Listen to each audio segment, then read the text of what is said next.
मला एका ताईची कमेंट आली होती की जास्तीत जास्त मराठी शब्द वापरत जा तू बोलता वेळेस म्हणून. तर सर्वात आधी तर थँक्यू सो मच ताई, तुम्ही माझे व्हिडिओज बघताय आणि त्याला सर्व छान छान कमेंट्स पण करताय. तर इथं माझ्यासोबत असं कसं काय होतं तेच मी आज तुम्हाला सांगते. तर मी जिथं राहते ना तिथं म्हणजे कर्नाटक, आंध्रा, महाराष्ट्र, तेलंगणा असं सगळे मिक्स माणसं राहतात.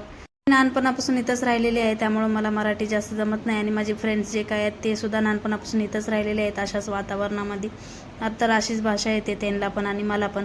तर त्याच्यासोबत बेस्ट पार्ट काय आहे म्हणलं ना, आम्ही लग्न झाल्यावर सुद्धा आम्ही जिथं आम्ही आधी लग्नाच्या आधी राहत होतो तिथंच आम्ही राहतो.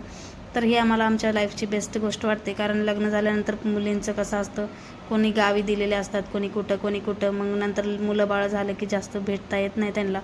पण आमच्यासोबत तसं काही नाही आहे. आम्ही नेहमी असं म्हणजे आधी जसं लग्न आधी जसं राहत होतो तसंच आतासुद्धा भेटणं बोलणं होतं आमचं.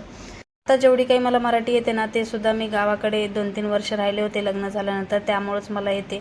नाहीतर माझ्या आधीची मराठी तर खूप बेकार होती. त्यानंतर आता लेकरंसुद्धा हायस्कूलमध्ये हिंदी बोलून येतात आणि घरी आल्यावर त्याच्यासोबत बोलताना पण थोडंसं मिक्सअप होऊन जातं. आता तुम्हाला कळालं असेल की मला मराठी अशी कसं काय येते ते.